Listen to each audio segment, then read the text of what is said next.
et qu'actuellement dans Paris comme en France, comme partout dans le monde, il y a vraiment quelque chose qui fait que il y a dans l'atmosphère, on court à la guerre, on court à la catastrophe. C'est dans l'air, c'est dans l'air. Je suis certain que les auditeurs en ce moment, soit ils vont dire ouais ouais, soit ils vont dire il est fou, soit ils ont qu'à aller dans la rue et parler avec le plus grand nombre en ce moment. C'est dans les cerveaux en ce moment. C'est dans les cerveaux. C'est à la télévision. C'est à la radio. C'est dans les journaux. Est-ce que c'est réel ça? En tous les cas physiologiquement. Il se trouve que nous rencontrons beaucoup d'hommes et de femmes et d'enfants et de chiens et d'animaux et de végétaux et de minéraux qui souffrent. Ça, pour moi, c'est simplement une vision immédiate que bon nombre de créatures sur cette terre sont dans une terrible expression de souffrance. Ils le vivent comme tel en tous les cas, et ils l'expriment comme tel en ce moment. Est-ce que je suis indifférent? Non, c'est ce qui me fait venir à la radio. Est-ce que je suis indifférent? Non, c'est ce qui me fait descendre dans la rue et demain inviter à une marche qui invitera le plus grand nombre disposé au dialogue, à la fête et au rappel à la fraternité, et peut-être de façon préliminaire à la solidarité de conscience et d'acte. On est dans une civilisation française, on est dans une civilisation mondiale de l'indifférence, de l'isolement, de la division, de la violence, du mensonge, du crime. Quelle est la cause fondamentale de cette atmosphère criminelle dans le monde? Et que personne, ou si peu, pose officiellement en lui-même et pour tous ses frères, quelle est la cause fondamentale de la division dans l'homme qui génère la violence et les guerres? Quelle est la cause fondamentale de cela? Scientifiquement, on répond à plein de questions. Philosophiquement, on répond à plein de questions. Religieusement, on répond à plein de questions. Quelle est la cause fondamentale de toutes ces divisions? Quelle est la cause fondamentale que les religions ne peuvent pas se reconnaître entre elles sans dire c'est moi qui ai la vérité? Qu'est-ce qui fait qu'une association écologique va dire c'est moi qui peux sauver avec mes méthodes vraiment les ours au pôle sud? Qu'est-ce qui fait que tel parti politique dit c'est moi qui ai la vérité? Qu'est-ce qui fait que tel homme que je rencontre dans la rue tout à l'heure, qui était dans le métro, l'œil au beurre noir, qui me tendait la main et qui me dit mais vous savez entre les SDF, mais on peut pas se saquer, on se fait la guerre entre nous, il n'y a pas d'unité. Qu'est-ce qui fait qu'entre les associations caritatives, qu'est-ce qui fait qu'entre les associations plus ou moins religieuses ou plus ou moins spirituelles ou plus ou moins humanistes, qu'est-ce qui fait que chacun tire la couverture à lui? Qu'est-ce qui fait qu'il y a une guerre de pouvoir dans toutes les sphères? De pouvoir entre l'homme et la femme? Qui pose la vraie question? Je veux la poser.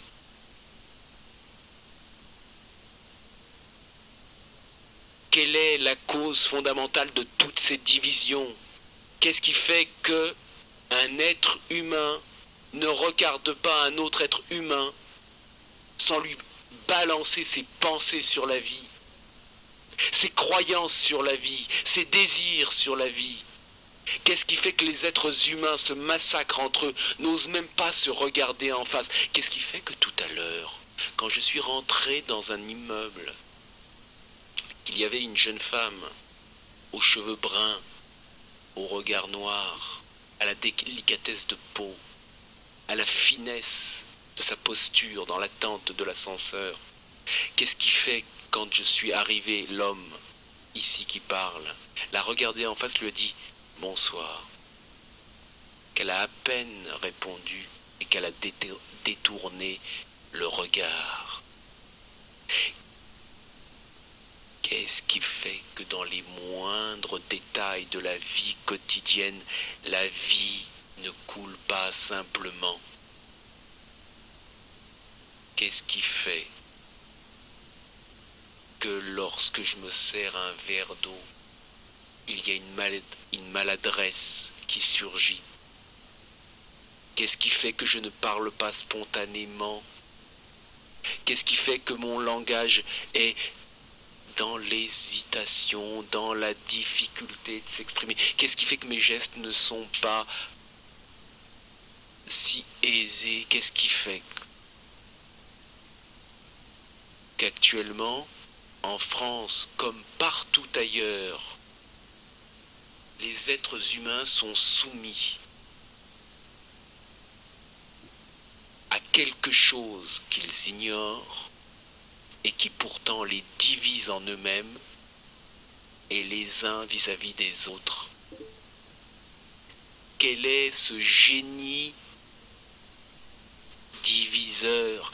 Avons-nous ou sommes-nous disposés à voir ce qui divise en nous, ce qui divise en tout lieu, là, tout de suite, immédiatement, dans le monde entier, de regarder en face ce qui fait la division, le regarder et voir ce qui voudrait répondre mécaniquement, ah ben c'est ceci, ah ben c'est cela. Êtes-vous disposés, sommes-nous disposés à relativiser, là, dans l'instant, toutes nos réponses? Est-ce que, là, je ne suis pas disposé, ou suis-je disposé? Suis-je disposé à remettre en question, à regarder tout le savoir humain? Tout le savoir humain. Suis-je disposé à ne porter, à porter mon attention, ou à laisser tout simplement ma vie se révéler? Ai-je besoin qu'on me dise comment je dois me comporter? Ai-je besoin qu'on me dise comment poser ma question? Ai-je besoin d'entendre celui qui est en train de parler en ce moment, qui dit ce qu'il dit?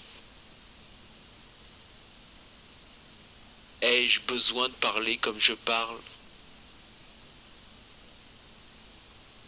Pourquoi l'homme qui parle parle?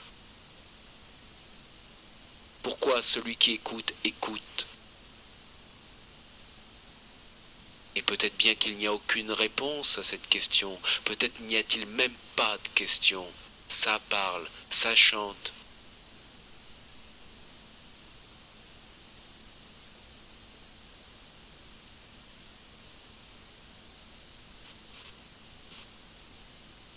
Alors, au XXe siècle, où il y a dans l'atmosphère une atmosphère peuplée de formations,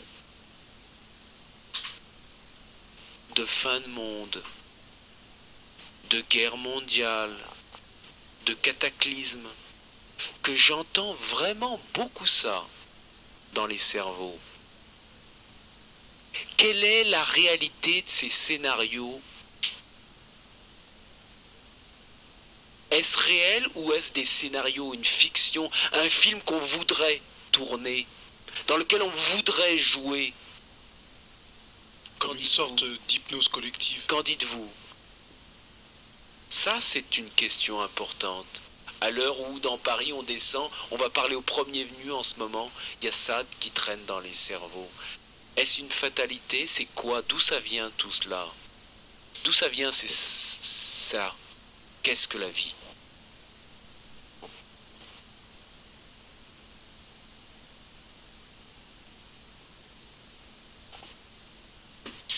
Cela j'ai le sentiment que quand on se penche sur cette question individuellement, il y a une complexité telle, ça va mal tellement partout à la fois, sur tous les secteurs, qu'il y a un sentiment de dire mais qu'est-ce que je peux moi à ça? Est-ce que il y a un dénominateur commun, comme toi tu sembles le dire depuis le début? Est-ce qu'il y a une cause, la cause? Et pourtant le réel semble tellement insaisissable qu'il y a un sentiment d'écrasement. Et je crois que moi je vois qu'en moi il y a cette croyance que euh, la racine du mal, partout, elle est insaisissable, je ne la vois pas. Et que la plupart de mes semblables sont désemparés lorsqu'on arrive à ce type de questionnement qu'on pose consciemment ou inconsciemment. Parce qu'à ce moment-là, on arrive à une impasse, on ne sait pas, effectivement. Et toutes les réponses qui ont été données ne peuvent pas combler cette angoisse, ou en tout cas toutes les réponses qui m'ont été données, que j'ai cherchées par moi-même, à travers les livres de philosophie, de métaphysique, de religion, de spiritualité, n'arrivent pas, je dirais, à faire le poids par rapport à cette intensité de chaos, où finalement plus personne ne contrôle ou ne maîtrise rien, où tous les idéaux humains sont en train de dégringoler. Et qu'est-ce qui reste? Il reste un grand désarroi. Moi, c'est mon sentiment.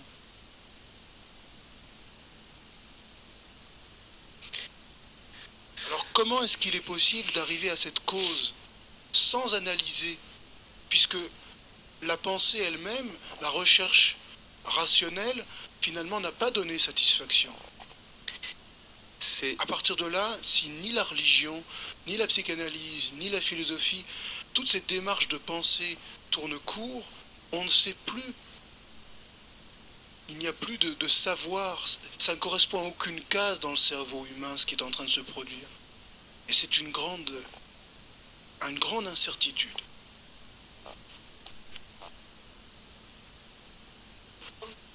Pour Christophe. Une grande panique.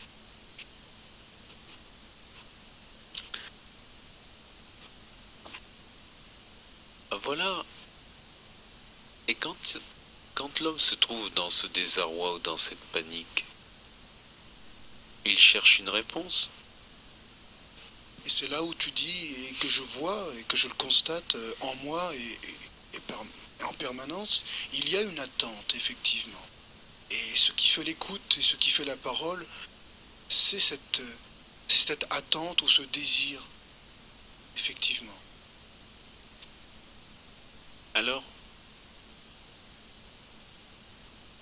ce désarroi, cette panique, eh bien, il n'y a qu'une seule chose. Elle est là, n'est-ce pas?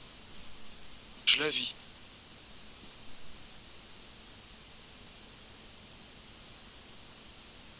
Est-ce que nous la vivons? Est-ce que tu la vis? Ou tu la subis? Et est-ce que tu te rends à tellement intensément à cette évidence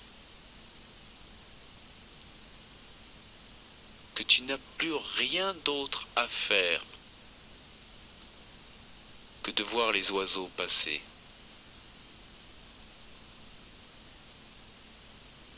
que de voir l'activité de ce désarroi?